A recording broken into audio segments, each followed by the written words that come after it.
Monsieur le ministre, bonjour. Merci d'avoir accepté de répondre à nos quelques questions. J'espère que vous allez bien dans cette campagne un peu folle cette année.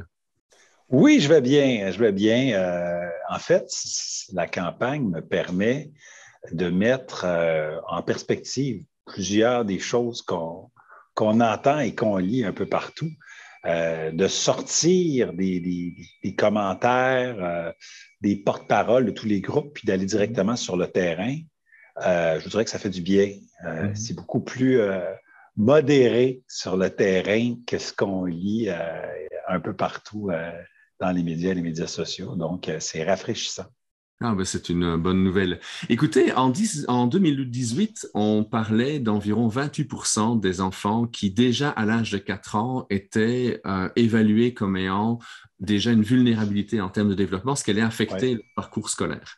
Vous avez, pour pouvoir remédier à ce problème, qui est un problème qui est récurrent, qui est de plus en plus important d'année en année, vous avez tenté d'universaliser les maternelles 4 ans. Où est-ce que ça en est, ce projet-là? Est-ce qu'on a déjà une certaine idée des résultats que cela a pu donner sur le terrain ou la pandémie, la crise sanitaire fait en sorte qu'on n'a peut-être pas encore nécessairement une bonne lecture de l'apport justement de maternelle 4 ans? Ben, il est trop tôt pour faire au Québec une étude sérieuse, universitaire, des impacts de la maternelle 4 ans ici chez nous, parce qu'on est vraiment en plein déploiement. Par contre, ça s'est fait ailleurs. Avant de décider d'aller de l'avant au Québec, on a regardé ce qui se passait ailleurs. On n'a pas transformé nos enfants en cobayes, là. On a vu que ça se faisait aux États-Unis à plusieurs endroits, notamment à New York. En Ontario, ils ont une bonne longueur d'avance avec ça. En France aussi. Et ça fonctionne. On voit bien, là, les études démontrent que les jeunes qui sont passés par du préscolaire 4 et 5 ans jusqu'en deuxième année et plus, là, je vous dirais, se développe mieux. Je ne parle pas juste de résultats scolaires, là, puis de performance. Là, je parle de développement global de l'enfant. Donc, ça, c'est prouvé. Au Québec, ça s'en vient. C'est sûr que je prends le pouls quand même.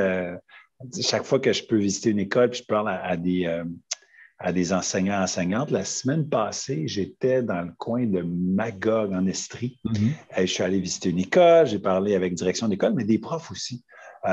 Puis notamment une prof de maternelle 5 ans qui voyait un impact que je soupçonnais peut-être pas, mais c'était la collaboration des parents qui disaient, ben c'est merveilleux quand les jeunes arrivent en maternelle 5 ans, il y a déjà un dialogue, il y a déjà un lien de confiance qui est bâti, ce qui fait que je peux aller plus loin dans le partenariat famille-école avec ceux qui sont passés par la MAT 4. Ça, c'est quelque chose que je n'avais pas entendu encore, mais l'enseignante le sentait vraiment. Donc, Mhm. ça, c'est très intéressant.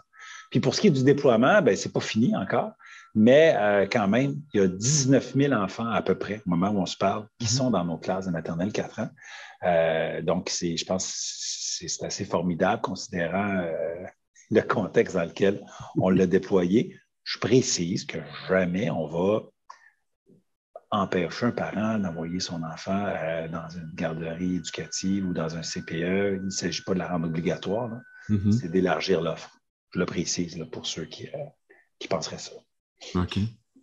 Avant la crise sanitaire, on estimait qu'il y avait environ 25% d'enfants EHDA, donc les élèves qui ont des difficultés Oui, d'apprentissage primaire, 35% au secondaire. Le 31 mars 2021 et le 1er avril, vous aviez organisé un sommet des rencontres de l'éducation qui avait réuni 80 groupes représentatifs du milieu scolaire et des différentes parties prenantes en fait du milieu scolaire. J'en ai fait partie comme expert, comme d'autres personnes qui étaient là. Qu'est-ce que cet exercice vous a permis d'identifier comme stratégie pour soutenir la réussite scolaire, la réussite éducative, notamment des élèves en difficulté? ouais, on était au cœur de la tempête. Hein? On a fait ça le 1er 2 avril 2021, donc il y a quoi, à peu près un an et demi. Là. Mhm. Donc, on était en plein dedans. On espérait que ça se termine, mais on savait que ce n'était pas fini tout de suite, mais on savait déjà qu'il y avait des retards d'apprentissage, des écarts qui se creusaient en termes de réussite éducative, puis qu'il y avait des problèmes de santé mentale. Puis je ne voulais pas mettre en place des mesures là, du haut de la tour, là, parce que le bureau, je Mhm. pense, est au 9e étage. Donc, je me suis dit non, non, non, non, faut parler avec tous les partenaires. Puis les gens ont vraiment répondu présent. Je souligne qu'on avait invité aussi les députés des partis des oppositions. qui ont participé au forum, à l'exception de Québec solidaire, qui, pour une raison qu'ils expliqueront eux-mêmes, ont décidé de ne pas participer.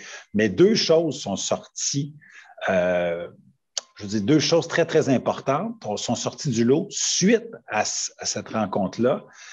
D'abord, le programme national de tutorat, qui a été proposé dans le cadre de ce forum-là et qui a été mis en place, qui s'est déployé, qui continue de se déployer. Encore une fois, il y a peut-être des gens dans les écoles qui vont dire « Ouais, mais ça a été très difficile à déployer. » J'en conviens, là.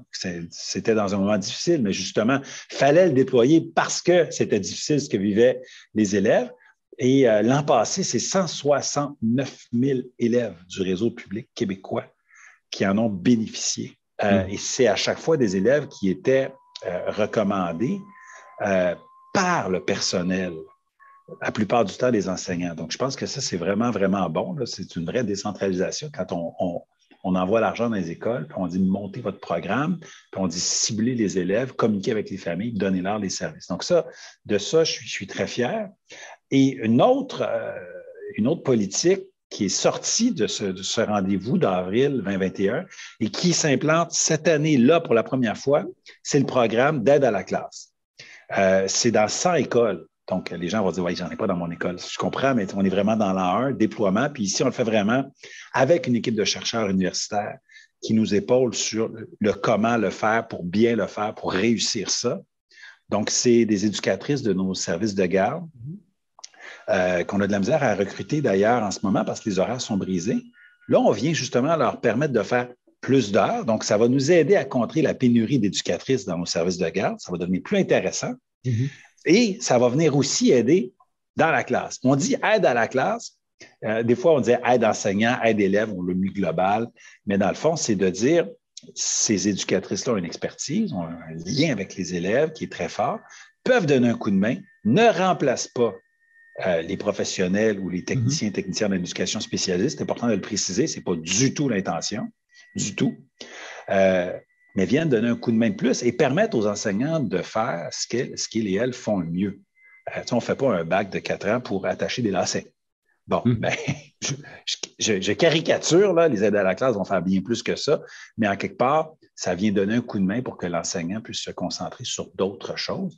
Donc, c'est vraiment deux mesures très claires, le tutorat, l'aide à la classe, qui ont été amenées par des partenaires, des experts, des gens du terrain en avril 21 et qui se vivent dans nos classes maintenant.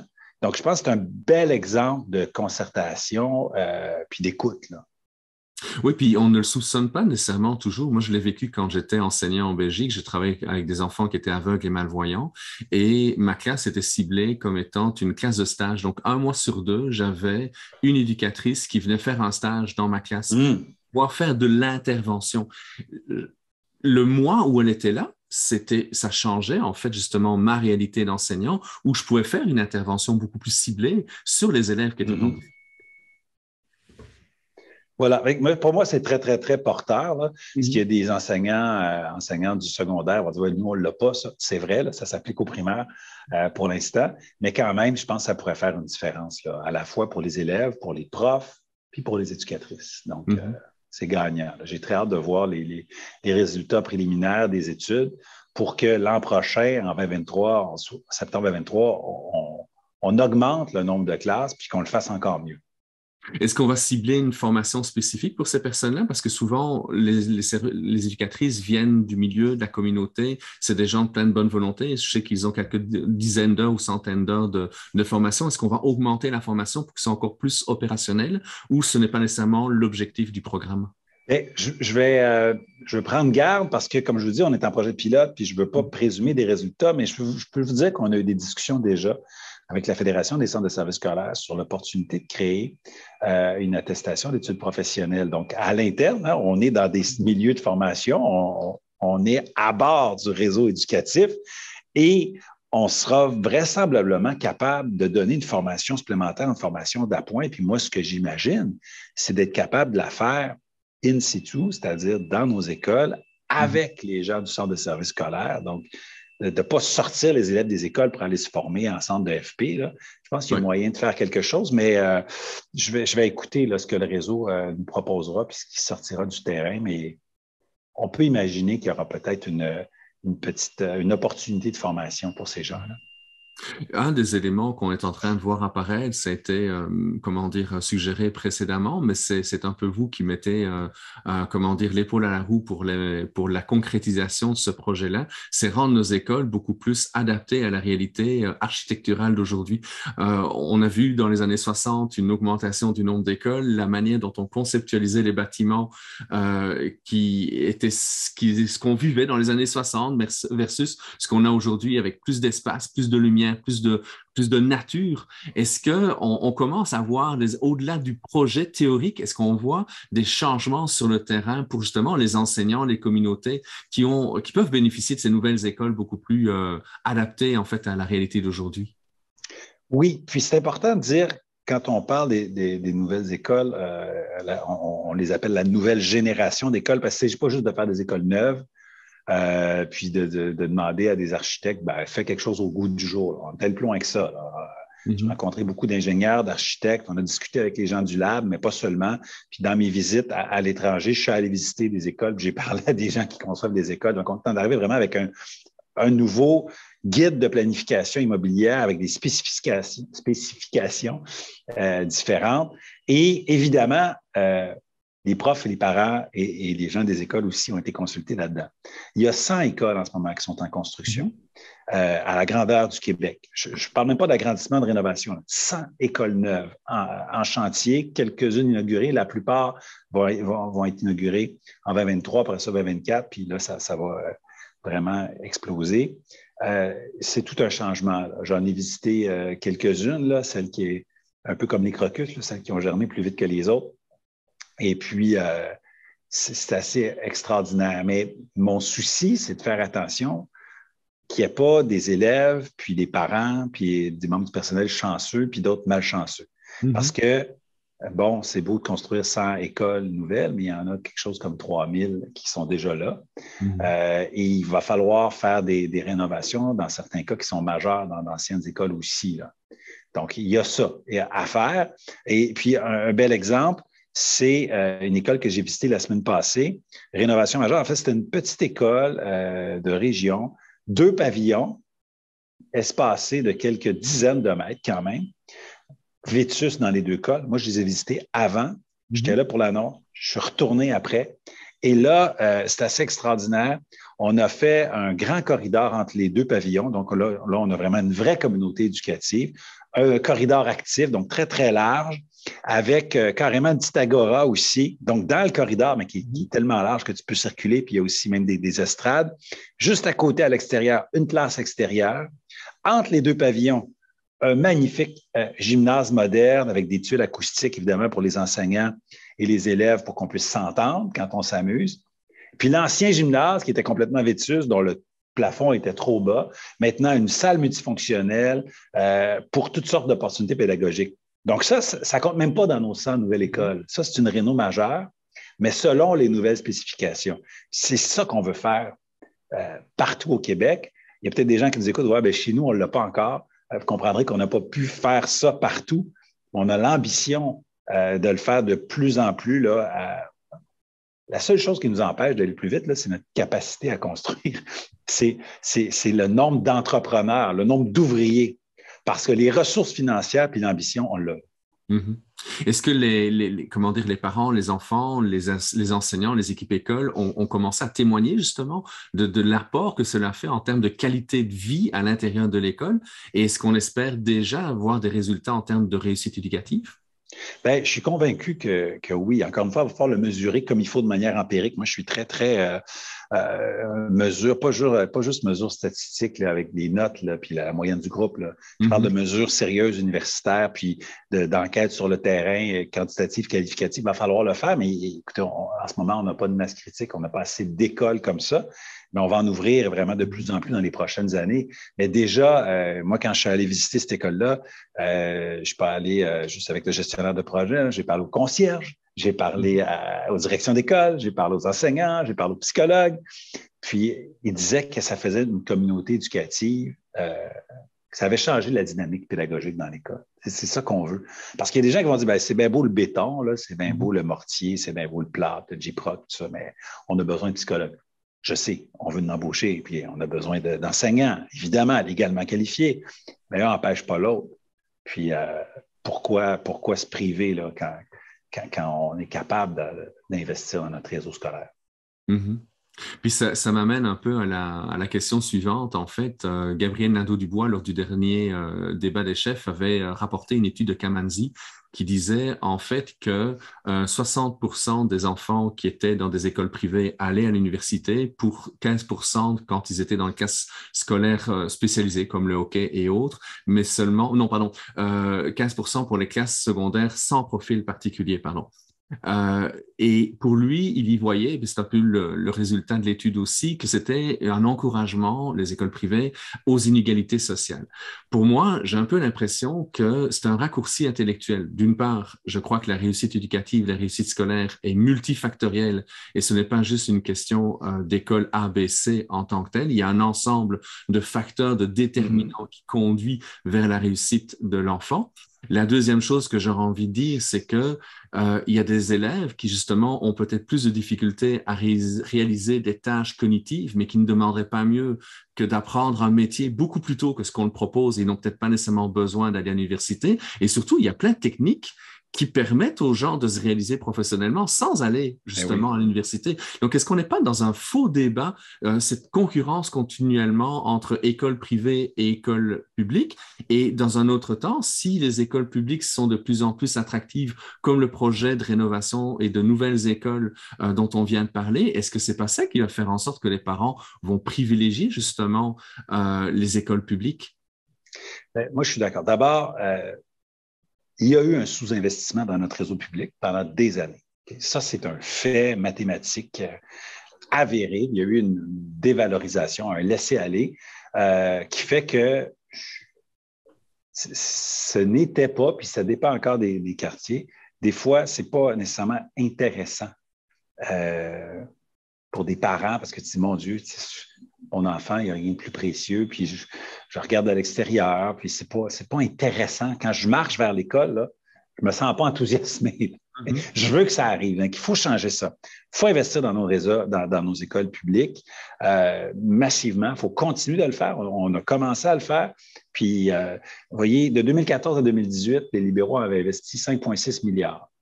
Là, je vous parle de PQI, Plan québécois d'infrastructure, 5,6 milliards, 2014-2018. 2018-2022, plus de 13 milliards. Donc, ce n'est pas une augmentation de 10 ou 15 ou 20 là, c'est 100 d'augmentation. Puis 22-26, là, où est-ce qu'on s'en sort? C'est encore plus que ça. Donc, les écoles en 2026, là, puis les écoles en 2018, là, quand on est arrivé, ça va être complètement autre chose. Mais outre ça, on va avoir plus de professionnels, plus d'aide à la classe. On va avoir aussi des programmes parascolaires gratuits, universellement accessibles, sans aucune sélection dans nos écoles secondaires publiques. Il faut déployer ça pour que le parent, à terme, se dise, bien, pourquoi diable je paierais 3, 4, 5, 6, 7 000 pour envoyer mon enfant au privé, alors que l'école publique à côté de chez moi est belle, est inspirante, les profs sont motivés, les élèves sont fiers, puis ils font du sport, ils font des arts, ils font des sciences, ils ont de l'extrascolaire. Moi, c'est ça que je veux. C'est pas de m'attaquer à un réseau privé qui fonctionne assez bien, là, quoi qu'il y en a eu, c'est inégal, toutes les écoles ne sont pas pareilles. C'est de travailler à remonter notre réseau public. C'est ça que je veux. Je ne veux pas contraindre des gens à aller là où ils ne veulent pas aller. Pour moi, ça ne répare pas un réseau sur envoyer des gens de force. C'est pas ce que je souhaite. Donc, ça, c'est numéro un. C'est une question multifactorielle. Si vous permettez, je vais continuer un peu. Sur le procès qui est fait au réseau scolaire actuel, en disant qu'au Québec, là, c'est les inégalités, puis c'est impossible pour un enfant d'un milieu socio-économique difficile de réaliser ses rêves. Puis le Conseil supérieur là, qui était allé peut-être en 2016-2017, je ne me souviens plus exactement, qui avait dit, là, qui avait fait un constat très dur en disant que c'était un système très inégalitaire. Bien, je m'excuse, mais c'est faux. Alors, puis je suis un fan du Conseil supérieur d'éducation, j'ai été membre de la commission d'enseignement primaire, puis ça a été un partenaire pendant les 4 dernières années, mais je pense que là, d'un point de vue méthodologique, cet avis-là avait du bon, mais avait aussi des fois des failles. Et ça a été démontré par la suite. Puis je parle de chercheurs, là, professeur Hayek, professeur Lefebvre, professeur Merrigan, qui ont déposé plus d'une recherche pour montrer que notre réseau scolaire québécois, au complet, là, public-privé, là, ce qui ressort dans notre réseau scolaire québécois, n'a absolument rien à envier en termes d'égalité des chances à ce qui se fait en Amérique du Nord et dans le reste du Canada. La vérité, c'est que nos élèves moins bien nantis au Québec réussissent aussi bien, sinon mieux, que les élèves moins bien nantis dans le reste du Canada. Et ça, malgré là, ce que les gens appellent le réseau à 3 vitesses qui serait inégal, etc. Moi, pour l'instant, je pense qu'il est à 3 véhicules. Je n'appelle pas ça 3 vitesses, j'appelle ça 3 véhicules. Les parents ont le choix et les élèves ont le choix de certains véhicules. Et moi, je veux prendre notre réseau public, puis je veux en faire un Ferrari, un tank, une Ferrari, ce que vous voulez, mais je veux que ça soit le plus formidable des véhicules. Mais même avant ces transformations-là, on a un réseau qui, en termes de lutte aux inégalités, se compare assez bien et même avantageusement à d'autres. Donc ça, je tiens à le dire là, avant de... Parce que quand tu pars sur une fausse prémisse, tu peux juste prendre des mauvaises décisions puis arriver à des mauvaises politiques. Là. Puis ça, c'est clair à dire. J'invite les gens, je pense que les gens qui vous écoutent sont assez pointilleux et adeptes de bonnes données, puis de données probantes, puis de pratiques exemplaires. Donc, allez donc lire Hayek, Lefebvre et Merrigan. Donc, réponse un peu plus longue, mais quand même importante à cet égard-là. Voilà. Merci.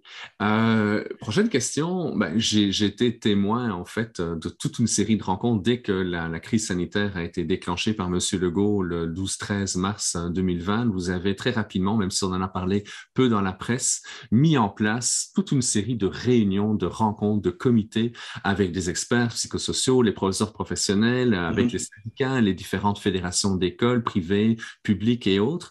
Et à plus d'une reprise, je vous ai vu travailler fort pendant toute la semaine pour rencontrer ces différents groupes, pour proposer certaines stratégies pour pouvoir essayer de réduire au maximum les effets négatifs des mesures sanitaires sur les enfants, les adolescents.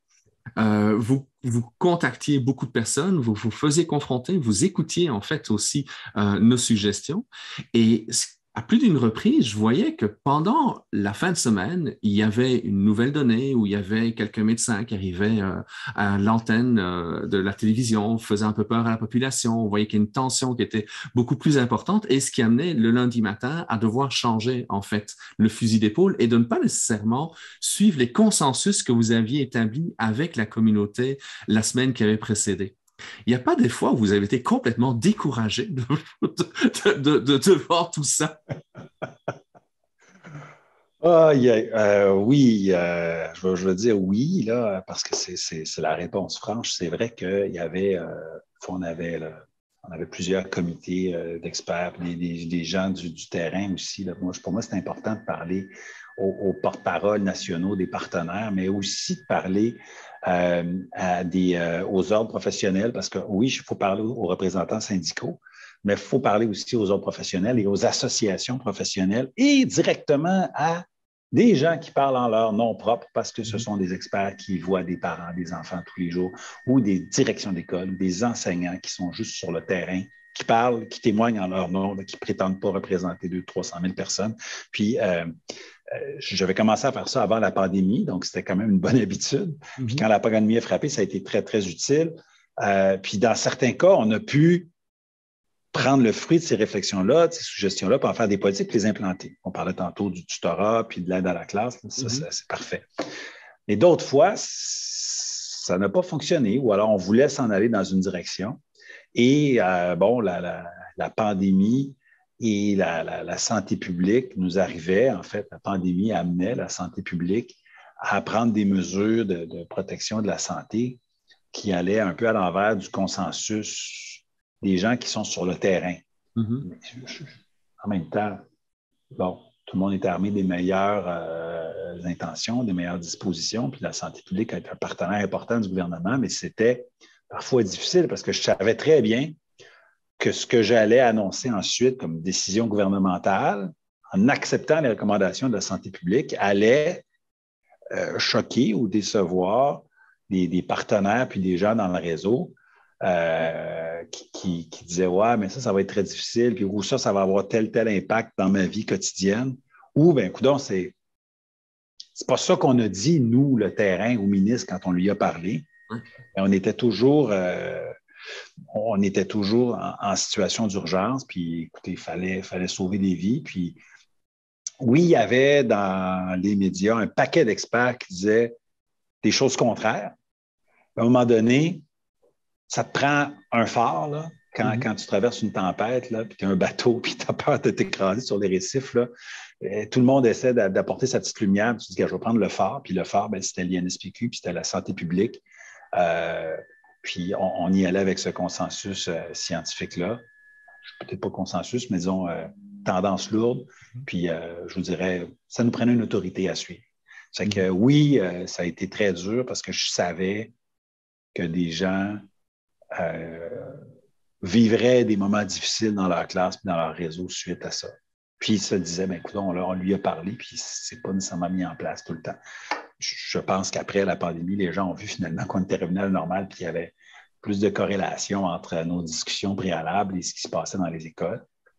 Mais bon, c'était une question de sauver des vies. Puis quand on regarde ce qui se passait ailleurs dans d'autres juridictions, c'était pareil aussi. Là. Moi, j'ai discuté beaucoup avec, à l'époque, ça a changé, mais la ministre de l'Éducation en Alberta, c'est Mme Delagrange, M. Lecce en Ontario, M. Cardy au Nouveau-Brunswick, avec la France aussi, avec l'Écosse. Je parlais avec les ministres d'éducation de d'autres nations, puis on était pas mal tous dans le même bateau, honnêtement. Là. Voilà. Ah, c'était vraiment une période. En fait, on a tous dû s'adapter, c'est certain. Voilà. C'était pas, disons que aucun ministre d'éducation n'a gagné le concours de popularité entre 2020 et 2021. 2022 Non, je pense que pour beaucoup de parents, ils voyaient la détresse de leurs enfants, puis oui. c'est certain que pour le parent, ou pour même l'enseignant qui est dans sa classe, qui voit comment des jeunes enfants ou des adolescents sont aux prises avec les conséquences des mesures, qui ont une logique peut-être d'un point de vue virologique, mais qui n'est peut-être pas toujours cohérente avec ce qu'on voyait chez l'enfant. C'est cette résonance à la détresse. Donc, comment est-ce qu'on la gère, la détresse d'un enfant, la détresse d'un ado qui menace de suicider ou qui a tendance à décrocher? Ce n'est pas nécessairement facile, ni pour le parent, ni pour la personne qui est sur le terrain. C'est difficile parce qu'il y a de la détresse des uns puis la détresse des autres. Hein? La détresse d'enfants qui manquent des jours de classe ou dont le prof s'absente. Ou qui voient leurs parents en détresse psychologique et qui veulent une vie normale, là, tout de suite. C'est ça qu'ils ont besoin. Versus la vulnérabilité de familles qui vivent en bigénération, qui ont un grand-papa, grand-maman vulnérable et qui ont besoin que l'enfant, quand il va à l'école, ait toutes les mesures de protection pour ne pas ramener le virus à la maison puis amener des graves problèmes de santé, sinon pire pour les grands-parents. Il y avait ça aussi, là. C'est que des décisions faciles, là, il n'y en avait juste pas. Non. Non, parce que voilà. c'est comme les deux faces d'une pièce de monnaie. Il y a le côté pile et le côté face, en fait. Oui, c'est rare que ça tombe sur la tranche comme ça. Puis que ça reste comme ça. Hein. C'est le 25 sous, c'est rare qu'il reste comme ça. Puis qu'il est en parfait équilibre. Ça n'arrive pas. Un dossier ou une question qui touche un dossier qui est cher à mon cœur, qui est tout ce qui touche les psychotropes. Vous le savez, en fait, mon expérience clinique et mon expérience scientifique ont constaté à plus d'une reprise que les examens du ministère avaient une tendance, en fait, à augmenter beaucoup le stress, l'anxiété, voire la détresse de nos élèves. Beaucoup sont invités, en fait, à prendre plus de psychotropes que le Ritalin, Adderall et autres, à partir de la 4e année primaire, 6e année primaire, puis on voit vraiment qu'il y a une certaine corrélation sur le plan clinique avec l'arrivée des examens du ministère pour nous amener au Québec avec une consommation en 2018, donc avant la pandémie, d'environ 15% de jeunes qui sont sous psychotropes pour réussir les Jeux olympiques, les examens du ministère. Quelque part, l'impact, le poids de la valeur de ces examens est assez énorme dans le bulletin d'un enfant de 4e, 6e année primaire, au secondaire également. Et on a vu que pendant la pandémie, force a été de constater qu'il s'était inutile ou non considérable le fait de les maintenir. Donc, pendant 2 années, on les a suspendus en 2020-2021. Ils sont revenus en 2022, mais avec un poids beaucoup moins important sur le bulletin et comme une sanction beaucoup moins rigide pour le jeune. Est-ce que on ne pourrait pas envisager de maintenir cette manière d'utiliser les examens du ministère, qui sont une donnée bien précise et une manière d'évaluer les enfants à travers tout le Québec, mais qui pourrait amener beaucoup moins de stress et d'angoisse chez nos jeunes?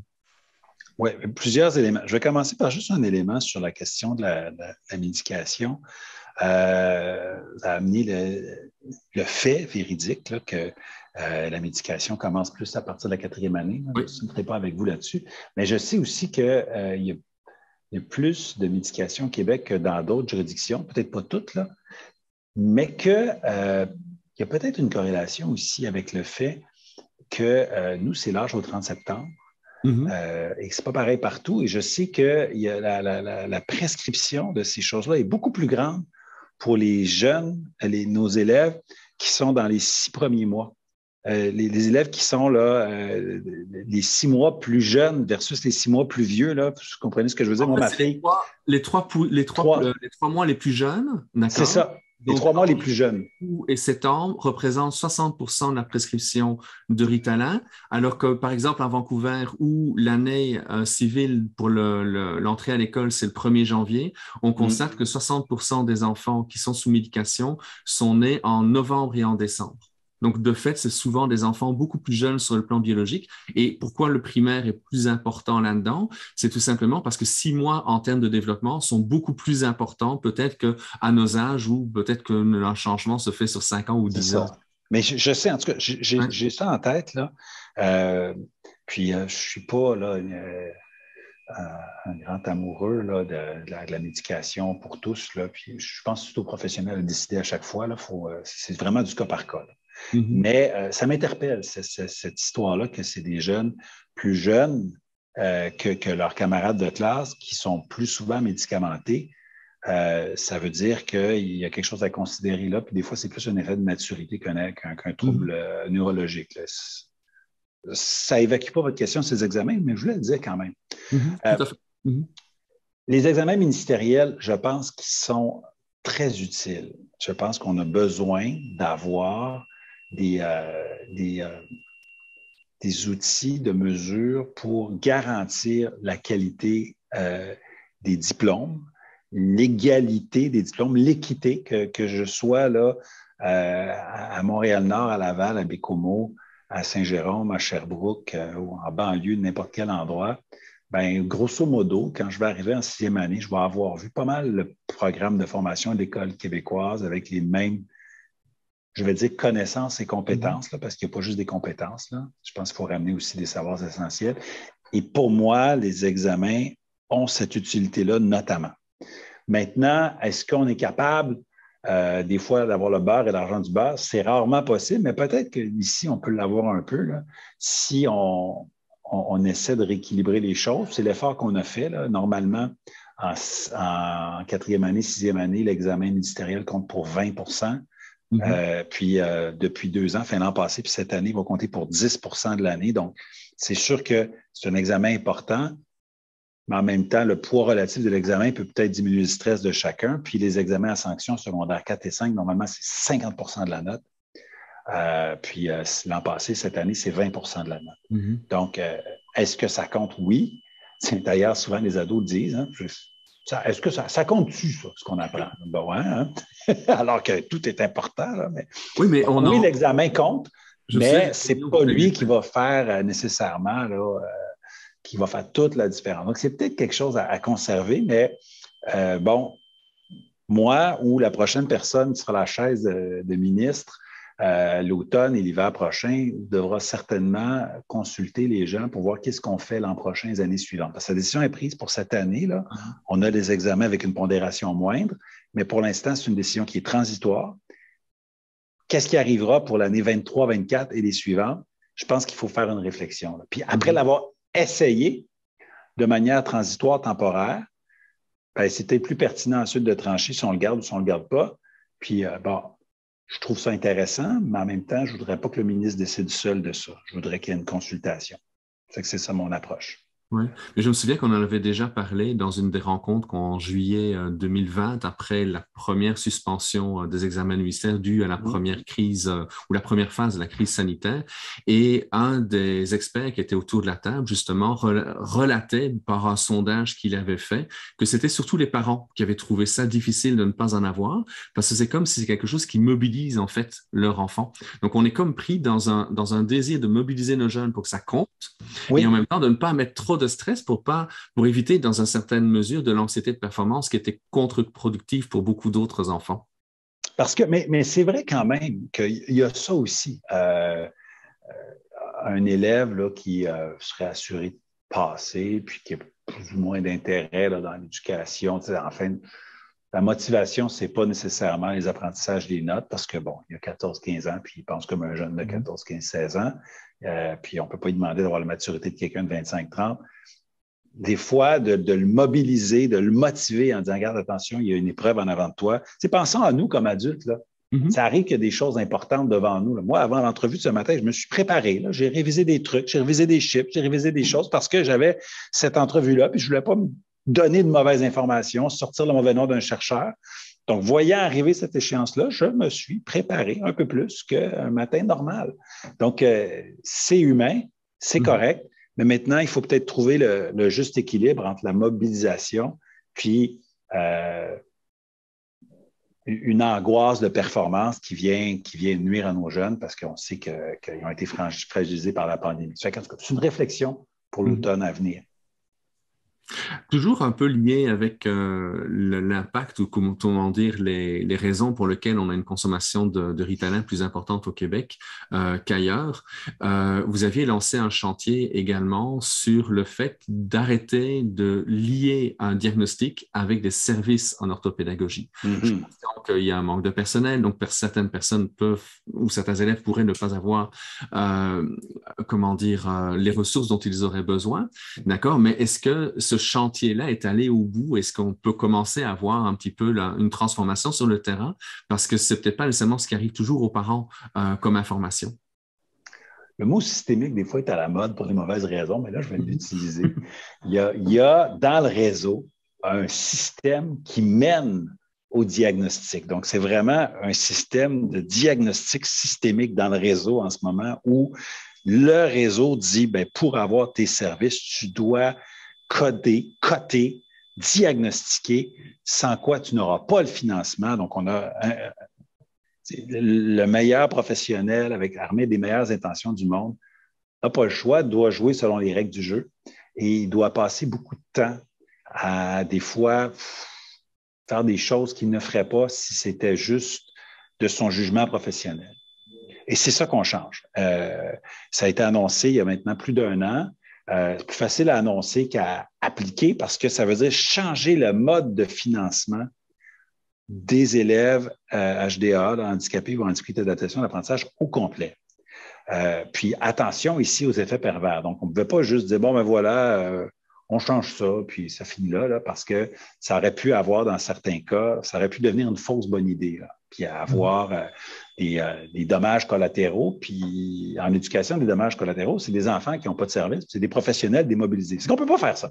Donc, on a vraiment mobilisé les fonctionnaires au ministère, les experts là, qui connaissent bien la formule de financement, mais aussi les autres professionnels qui sont embarqués avec nous, les syndicats qui sont embarqués avec nous, les cadres scolaires des centres de services scolaires pour trouver la nouvelle formule qui va nous permettre d'alléger la tâche bureaucratique des professionnels, de leur enlever cette pression de diagnostiquer pour financer.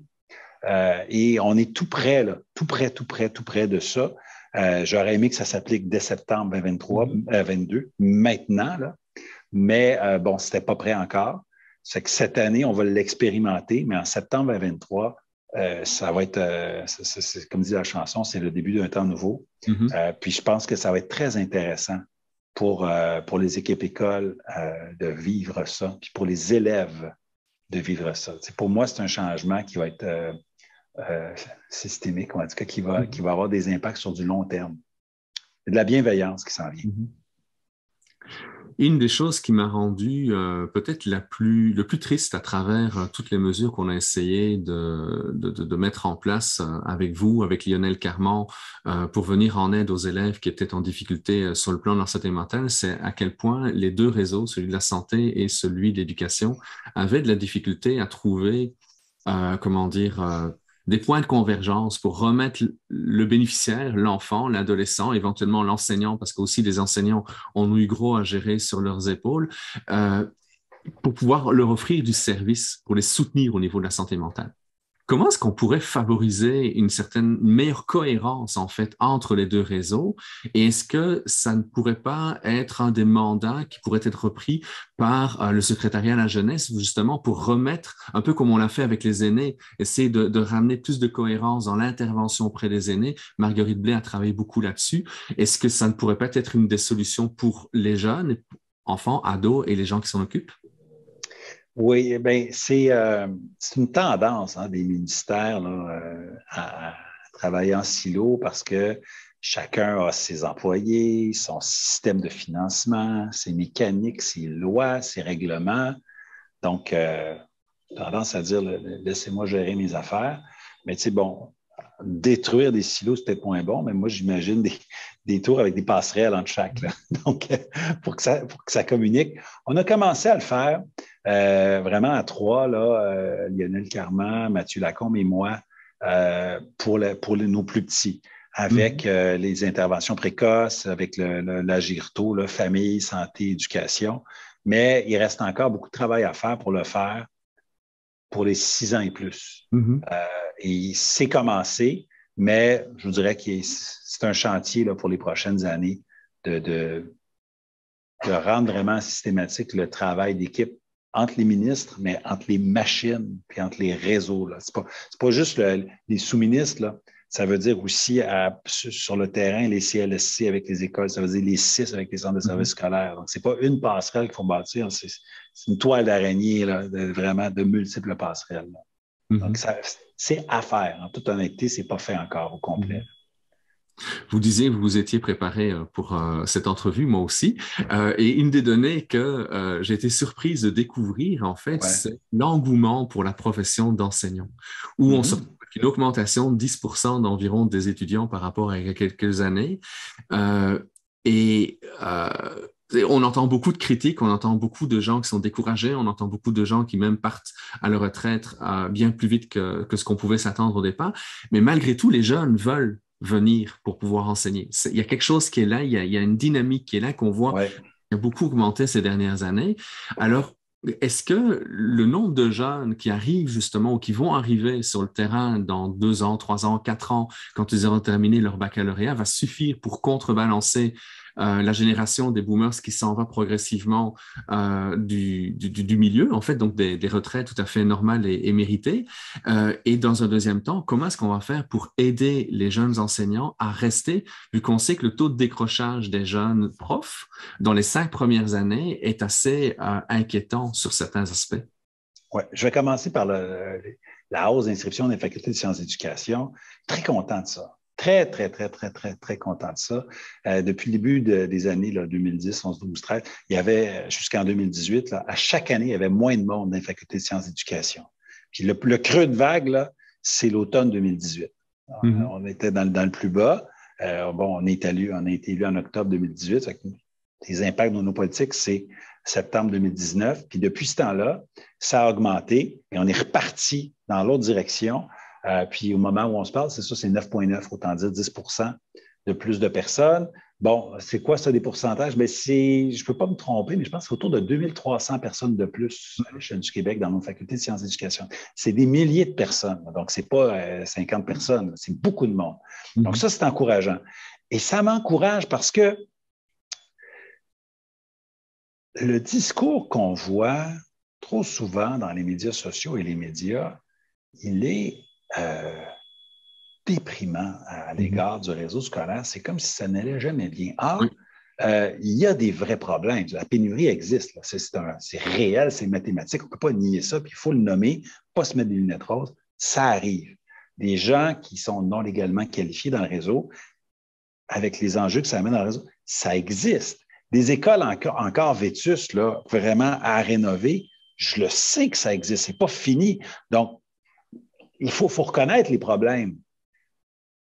Mais on peut-tu se dire aussi qu'il se passe des choses extraordinaires dans notre réseau, puis que une grande majorité des enseignants disent « Ouf, je suis fatigué le soir, je travaille fort, c'est exigeant, mais j'adore enseigner. » C'est ça que je vois, moi, quand je vais visiter les écoles. Et puis les gens nous disent, on aurait besoin de ça, on aurait besoin de ça, on n'a pas compris telle décision. Mais j'adore enseigner. Puis il n'y a rien qui me donne plus d'énergie que des yeux qui brillent des élèves. Donc, c'est ça la vérité. C'est pas ce qu'on voit habituellement, là. C'est pas l'écho qui ressort. Mais ce qui m'encourage, c'est que les jeunes ont été un peu imperméables à ça, puis ont vu que depuis 2018, le gouvernement a fait de l'éducation une priorité pour vrai, qu'on a investi centaines de millions dans le réseau, qu'on a créé des nouveaux programmes, puis qu'il y a eu comme un changement de discours, puis ça s'est reflété. Donc ça, c'est très, très, très, très, très encourageant. Est-ce que c'est suffisant, l'élan qu'on a là, depuis quelques années, pour contrer la pénurie à court terme? Je ne suis pas certain de ça. Je pense qu'il va falloir aussi attirer des gens qui sont en réorientation de carrière, qui ne sortent pas du cégep, mais qui ont fait d'autres choses et qui décident de devenir enseignants en suivant là, les maîtrises qualifiantes, puis en se qualifiant comme ça. Donc, attraction, ça marche. On a un bon facteur d'attraction en éducation pour la première fois depuis très longtemps. Insertion, on est au début de quelque chose. D'accord? Il faut faire une meilleure insertion professionnelle de nos enseignants pour les garder dans les premières années surtout. On a créé avec les syndicats, je les remercie vraiment, on l'a signé dans la convention, on a créé des profs mentors dont le rôle est de favoriser les bonnes pratiques, puis de permettre aux 109 là, de réussir leur insertion professionnelle. Donc, bravo, merci aux syndicats d'avoir accepté ça. Puis rétention. Attraction, insertion, rétention. Ben là, c'est d'améliorer au complet l'expérience de la personne qui fait carrière dans le réseau. Donc là, c'est le salaire, c'est les aides à la classe, c'est d'autres professionnels qui sont embauchés, c'est la décentralisation de la prise de décision, c'est des consultations qui mènent pas à des vœux pieux, mais à des politiques directes qui disent, coudonc, en haut, il y a du monde qui nous écoute. Ça, ça va amener à moyen terme une rétention. Fait qu'il va falloir continuer de travailler dans les prochaines années là-dessus. C'est comme si après, je ne sais pas, un bon 10 ans à s'en aller dans la mauvaise direction, on s'en était rendu compte. On avait fait un virage à 180. Là, on marche dans la bonne direction. On n'est pas arrivé à destination, la pénurie est encore là, mais au moins, on marche dans la bonne direction. Voilà.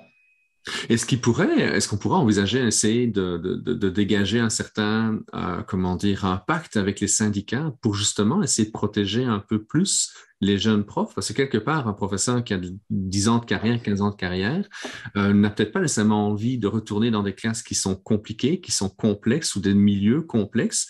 Mais de lancer un jeune qui a peut-être pas nécessairement beaucoup d'expérience, ben, dans ce genre de milieu, c'est peut-être pas nécessairement gagnant, y compris pour le senior, parce que si on perd une ressource, lui se retrouve de toute façon d'une manière ou d'une autre avec d'autres enjeux. Est-ce qu'il n'y aurait pas essayer de créer quelque chose justement pour qu'on prenne conscience de ça et que oui, qu'il y ait une démarche syndicale de protection de l'employé, du membre, ce que je comprends tout à fait, mais de comprendre que c'est pas juste une question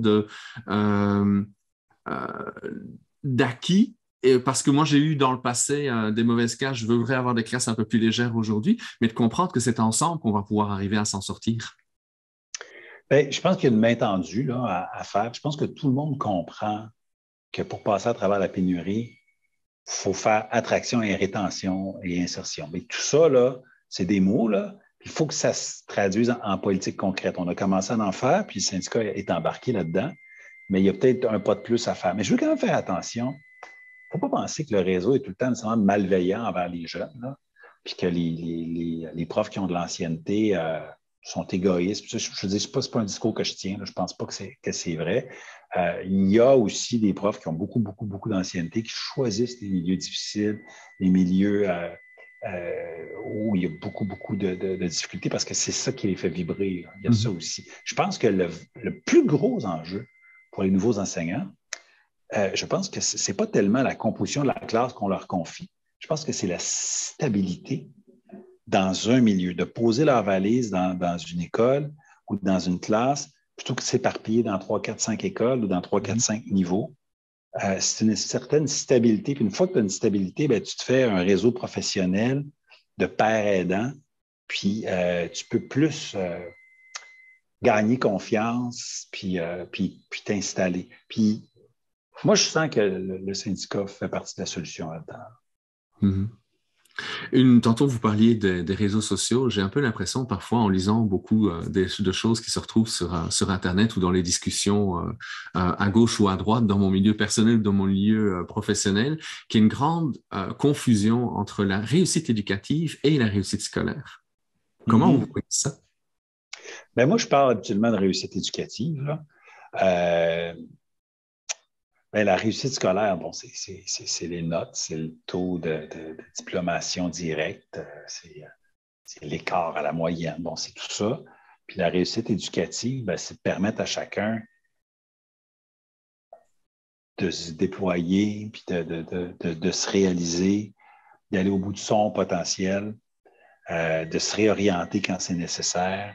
Tu sais, il y a dans la réussite éducative une part de bienveillance peut-être un peu plus grande, mais il ne faut pas les opposer non plus, parce qu'on veut évidemment aussi la réussite scolaire. Ce n'est pas à négliger. Puis ça nous prend des indicateurs. Tu sais, si on se dit, réussite éducative, c'est numéro 1, mais notre taux de décrochage est immense. Là, tu sais, on serait un peu au pays des merveilles. Là. Mm-hmm. Je pense qu'on peut faire les deux. Puis dans notre réseau, puis même dans notre programme, il y a les deux. On peut penser qu'un cours de mathématiques pure, là, secondaire 4, secondaire 5, on est dans le scolaire. Mm-hmm. Puis le nouveau cours qu'on est en train d'implanter là, en projet pilote cette année, puis qui s'en vient l'an prochain, de citoyenneté culture québécoise, bon, on est vraiment dans de la réussite éducative, dans le sens que je te prépare à prendre ta place au Québec comme citoyen. Donc, je pense que c'est vraiment les deux missions du réseau scolaire qu'il faut proposer. Est-ce qu'il est bien accueilli, ce fameux CCQ, le nouveau cours? Parce que j'ai lu que certaines personnes qui étaient peut-être avec des croyances religieuses trouvaient qu'on amenait une pensée critique chez le jeune plutôt que de simplement présenter les différentes religions. Est-ce que c'est juste un épiphénomène qu'il y a eu des gens qui se sont plaints ou ce cours-là permet justement d'amener les jeunes à s'ouvrir encore plus que ce qu'on avait auparavant? Ben, s'il y a des gens qui pensent que permettre aux jeunes de développer la pensée critique, c'est mauvais, ben, ces gens-là n'aimeront pas le cours de citoyenneté, culture québécoise. Puis, je n'essaie pas de leur plaire à ces gens-là, j'essaie plus de les convaincre. Essayer de plaire à quelqu'un qui pense que ce n'est pas une bonne idée de former des libres penseurs, ben là, non. Des fois, il faut avoir un certain leadership aussi, puis dire, ben voici ce qu'on a besoin comme Québécois qui vont prendre leur place dans le monde fièrement, qui ne s'excuseront pas d'exister, puis qui vont savoir qui on est, puis où on s'en va. Et il faut avoir un regard critique sur un peu tout, mais pour ça, il faut avoir des connaissances. Hein? C'est connaissances, compétences. Il faut connaître notre histoire pour être capable de constater que oui, il y a eu, mettons, des pensionnats autochtones, mais non, il n'y en a pas au moment où on se parle. Puis, qu'est-ce qu'on fait pour l'avenir? C'est un exemple, là, mais voilà. Puis, avoir une pensée critique sur un ensemble de sujets ne peut pas faire l'économie d'avoir une pensée critique sur aussi des croyances religieuses. C'est normal. Il ne s'agit pas de dire que les religions sont mal puis que ce n'est pas correct. Mais à un moment donné, le cours d'éthique et culture religieuse était très multiculturaliste et, je vous dirais, à certains égards, était dans l'acceptation et la défense de tout, même de l'indéfendable à certains égards. Et je sais que qu'en disant ça, il y a des profs de CR qui ont dit, ben non, moi, c'est pas du tout ce que je faisais dans ma classe. Ben, chapeau. Chapeau. Mais le cours le permettait. Le nouveau cours n'aura plus cette chose-là. On veut préparer les jeunes à exercer pleinement leur citoyenneté québécoise en connaissant la culture québécoise, pas seulement la culture québécoise, la culture du monde, mais en priorité, pas se gêner pour prioriser la culture québécoise, puis en ayant une posture québécoise. Ce que je disais, c'est si en Arizona, ils faisaient un cours semblable, et ça s'appellerait citoyenneté, hein, et culture américaine, culture arizonienne. Et c'est autre chose. Ça, fondamentalement, il ne pourrait pas être le même. Il y aurait peut-être 70 du cours qui se ressemblerait, mais il y aurait sans doute un 30 très, très différent. Quand on dit qu'une société distincte, mais on va avoir un cours distinct. Donc, voilà. Puis bon, j'ai vu des gens qui ont dit peut-être qu'il y aura des contestations judiciaires face à ce cours-là. Écoutez, il y en avait eu pour éthique et culture religieuse. OK. S'il y en a pour culture et citoyenneté québécoise, écoutez, il y en aura, mais moi, je peux vous dire qu'on a fait nos devoirs avec les juristes de l'État avant d'aller de l'avant. Oui, mais de toute façon, on peut être, comment dire, adepte d'une religion en particulier, puis connaître aussi les Ben exactions. oui. Je suis d'origine belge, ici on est au Québec, je vis plus de 30 ans ici, l'Église catholique a amené certainement plein de bonnes choses pendant près de 2000 ans, mais elle a aussi fait des gaffes magistrales et elle est allée dans des zones dans lesquelles on doit critiquer pour ne plus retourner justement dans les zones qui ont amené plus de souffrance que de bien-être aux gens. Il ne s'agit pas, c'est pas un cours de critique des Mhm. religions. Ce n'est pas Mhm. un cours dans le but de former un Québec athée. C'est pas ça. Mhm. Là. Le Québec est un État laïque, mais qui accepte très, très bien que les citoyens aient des croyances religieuses puis des appartenances à des religions. Là. Puis il ne faut pas voir là-dedans une attaque. Mhm. C'est pas un cours d'attaque à qui que ce soit. Mhm. Voilà. Changeons de sujet. Une des choses que je constatais que beaucoup d'enseignants disaient, ma tâche de travail est vraiment trop importante parce que il y a des tâches qui ne concernent pas mon travail d'enseignant dans ma classe, par exemple les surveillances. Je me souviens qu'à l'époque où j'enseignais, j'adorais aller dans la cour de récréation. En Belgique, on n'était pas payé pour faire la surveillance, mais on se partageait. Ça faisait partie des tâches qu'on se partageait dans l'école pour pouvoir le faire. Et je trouvais ça très intéressant pour moi d'être justement dans la cour de récréation et de regarder mes élèves parce que j'avais un regard bien différent que celui que j'avais quand j'étais titulaire de la classe. Et ça m'aidait même à Mm-hmm. comprendre certaines réactions dans la classe. C'est pas pour rien que j'ai fait la carrière qui a suivi d'ailleurs par la suite, c'est de voir justement, d'observer l'enfant, de regarder comment il fonctionne en groupe ou tout seul, puis de mieux comprendre comment il est disponible ou pas disponible justement pour les apprentissages. Est-ce qu'il n'y aurait pas une sensibilisation du milieu pour leur dire, regardez, il y a des intérêts, au-delà de la tâche en tant que telle, il y a des choses qui vous apportent des plus pour votre enseignement? Mais, puisqu'on est dans les témoignages personnels, moi, je faisais ça aussi là, quand j'enseignais. J'enseignais quand même 17 ans dans le réseau public. Mm-hmm. Je faisais ma tâche de surveillance, mais ça m'arrivait quand même assez souvent, alors que c'était même pas, je n'étais pas supposé là, surveiller sur la cour, de sortir à l'extérieur pour être avec les élèves, pour jaser dans un cadre plus informel, pour tisser des relations ou pour les regarder interagir. C'était très instructif et nourrissant. Puis probablement que après, on est un meilleur enseignant si on connaît mieux nos élèves de plein de manières. Par contre, et ça aussi, on l'a inclus dans la dernière négo de la convention collective, on a libéré, dans certains cas, quand même, des enseignants de certaines surveillances parce que, quand même, on n'invente pas des minutes là, dans la journée. Là, puis s'il y avait une 25e heure, c'est sûr que je la travaillerais personnellement. Et quand même de permettre aux enseignants d'utiliser leur temps des fois pour faire des interventions ciblées avec quelques élèves dans la classe ou faire une récupération plutôt que de faire du temps de surveillance obligatoire sans avoir à choisir quand. Je pense qu'il y a là un geste de reconnaissance d'autonomie professionnelle qu'on a posé. Mais j'espère que des profs vont quand même utiliser cette liberté, cette autonomie-là pour quand même y aller sur la cour. Je leur fais confiance. Je ne suis pas inquiet. On a des enseignants qui sont des professionnels. Mm-hmm. Une petite dernière question. On est passé des commissions scolaires au centre de services scolaires.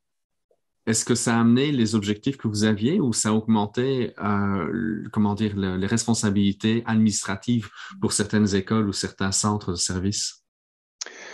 Ça commence à porter fruit. On l'a fait, hein, écoutez, on a adopté la loi, je pense que c'est février 2020, juste avant que le ciel nous tombe sur la tête, comme dirait Astérix, là. Et donc, l'implantation des centres de services scolaires, la transformation des commissions scolaires en centres de services, des conseils de commissaires en conseil d'administration, c'est fait dans le pire contexte au monde, là. Celui d'une pandémie où des fois des écoles étaient fermées, puis enfin, pas besoin. Ça a été difficile. J'ai l'impression que dans ce contexte-là, il y a des centres de services scolaires et des communautés qui sont allés un peu plus vite dans l'appropriation des nouveaux rôles et responsabilités, puis qui cueillent les fruits déjà de ça. Puis d'autres ça va être pratiquement l'an 1 cette année. Bon, parce que les gens qui sont arrivés sur les CA au départ, ils pensaient que c'était une nouvelle façon de nommer les conseils des commissaires, puis c'est d'autres responsabilités, donc ils ont été déçus, ils ont essayé de faire la même chose. C'est comme si tu prends un morceau de casse-tête, puis tu vas l'implanter dans un autre casse-tête, puis tu forces pour que ça entre. Tu vas briser 2 casse-têtes à la fois. Si tu vas ressortir déçu et frustré. Pourquoi ça ne marche pas? C'est pas fait pour ça. C'est autre chose. On commence à mesurer là, les impacts positifs. Le fait d'avoir sur le conseil d'administration 5 parents, des parents impliqués dans les conseils des parents, mais d'avoir aussi pas juste des porte-paroles, mais une direction d'école qui est tous les jours dans une école, qui sait comment ça marche sur le terrain, qui sait qu'est-ce que c'est que diriger une équipe, de l'avoir sur le CA en haut, c'est formidable. D'avoir même chose, un enseignant, une enseignante, pas quelqu'un qui n'a pas enseigné depuis 2 ans, 3 ans, 5 ans, 15 ans, là. Un enseignant qui enseigne toute sa journée, puis le soir va au CA, il arrive avec un regard extraordinaire sur les décisions du CA, là. Et même chose pour les autres professionnels, les autres personnels. Je pense qu'il y a vraiment une plus-value. Et c'est un paradoxe parce que c'est une décentralisation en amenant les gens du terrain un petit peu plus haut.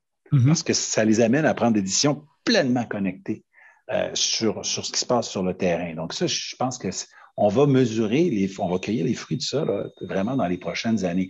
D'autant plus qu'il y a une professionnalisation maintenant des administrateurs avec une formation obligatoire de l'ENAP, donc l'École nationale d'administration publique. C'est pas n'importe quoi quand même, une formation universitaire pour siéger sur un CA. Je pense qu'on peut s'enorgueillir de ça. Certains ont dit que c'était une centralisation. Je pense que c'est des a priori, là, puis c'est des craintes qu'ils ont eues, légitimes, parce qu'il y avait un changement. Puis bon, on se demandait ce qui s'en venait. Mais écoutez, le ministre a probablement moins de pouvoir qu'il y en avait avant, notamment sur le plan québécois d'infrastructure, sur la décentralisation de prise de décision, sur, enfin, beaucoup de choses. Donc, j'ai parlé à pas mal d'administrateurs dans les derniers mois. Il y en avait encore là, qui se demandaient qu'est-ce que c'était que cette bébête-là, mais la plupart étaient très enthousiastes. Et je pense qu'encore cette année, on va faire un pas de plus parce que là, il y a un renouvellement qui s'en vient. Puis plus ça va aller, plus les gens qui vont y aller vont savoir dans quoi ils s'embarquent. Et forcément, ça va se répertorier dans les écoles. Ça va se répercuter dans les écoles. Et le dernier morceau qu'on a ajouté, qui fait partie de la réforme de la gouvernance, c'est le protecteur national de l'élève. C'est dans 2 lois distinctes, mais c'était dans le même plan. Moi, en 2018, j'avais déposé un plan de gouvernance scolaire et il y avait là-dedans ce qui allait devenir la loi 40, et il y avait aussi là-dedans le protecteur national de l'élève qu'on a adopté en mai ou en juin 2022, tout récemment, qui va commencer en septembre 2023. Donc, quand je vous dis qu'on est en implantation, c'est ça.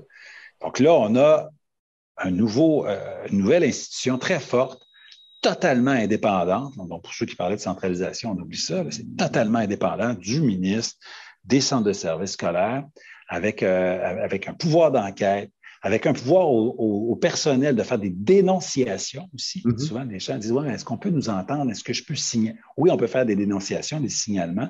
Et ça va venir vraiment, je pense, renforcer la confiance dans la nouvelle gouvernance. Donc, et ça, on va le mesurer à partir de septembre 2023. Donc, on est vraiment dans des changements majeurs qui vont prendre 2, 3, 4, 5 ans encore. Puis là, on va dire, ah, OK, je comprends mieux, là, la loi de 2020. Mais il faut laisser du temps au temps pour pour voir tout ce qui s'en vient de beau. Il s'en vient des choses belles dans le réseau scolaire quand même. Je comprends qu'on est encore là, dans des écoles vétustes à certains égards, puis on est encore dans une pénurie de personnel, je le sais. Mais il y a des belles choses qui s'en viennent dans les prochaines années. On a posé les bons gestes. Je suis convaincu qu'il y a des belles années pour les acteurs du réseau scolaire. En tout cas, je me souviens d'une conférence que vous avez donnée à un colloque en 2019 où vous disiez que vous espériez que le réseau québécois devienne un modèle, au même titre qu'on parle régulièrement du modèle Scandinave. Je pense qu'on est bien parti. Ben, moi, je pense vraiment que dans les prochaines années, oui, il y a des gens d'un peu partout sur la planète qui vont venir voir notre réseau en disant comment on peut faire pour l'adapter à nos particularités, parce qu'un copier-coller, c'est jamais la bonne solution. Mais ça, c'est l'histoire le dira. Tout à fait. Écoutez, Monsieur le ministre, je vous remercie beaucoup. Merci à vous. La meilleure des chances lors du 3 octobre prochain.